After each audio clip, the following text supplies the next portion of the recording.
Hello, it is your fellow human Michael.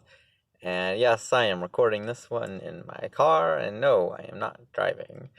I am also realizing that when recording these, I should be looking at the little camera hole on my phone and not the screen, which has my face, which is what is intuitive to do, but looks like I'm looking past you like this. A work in progress. Today I want to talk to you about a song that I wrote called Conditions. And this song is a collection of my relationship experiences. Have you ever loved someone in thought, feeling, or action? Let's talk about it. So, if there is one thing that I would never take back in my life, it is heartbreak.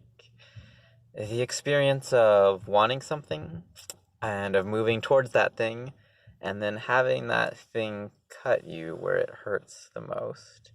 Because when something breaks you, you have to ask yourself honestly, was I doing this thing for them or for me?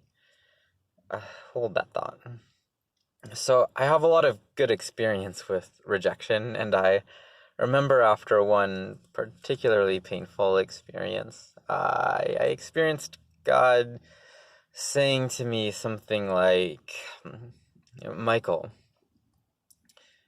you've been trying so hard to find love from this person, yet here I have been loving you this whole time. How much more have you been rejecting me? You ever experienced God say something like that? You're just like, well, shoot. But 6 rejections later, I said I have a lot of good rejection experience, right? It kind of hit me that this underwhelming return of affection is much more the norm for God's relational experiences with us humans. And then I suddenly understood who is the person most acquainted with rejection.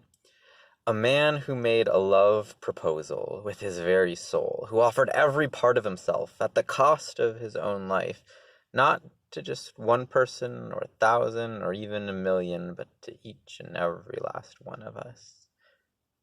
Is the cross not the riskiest love proposal of all time? And how many of us reciprocate on something approaching a mutual level of commitment? But here's the thing. He knew. He knew the return offering for his love proposal for most people on most days would be rejection. He knew, and he made the same choice all the same, and he continues to make it to this day. Pursuing, caring, grieving.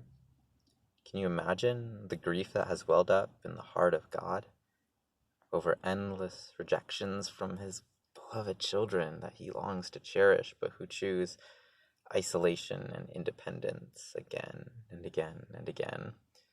Yet he loves, and it seems to have nothing to do with what we can offer him, but rather with what he simply wants to share with us.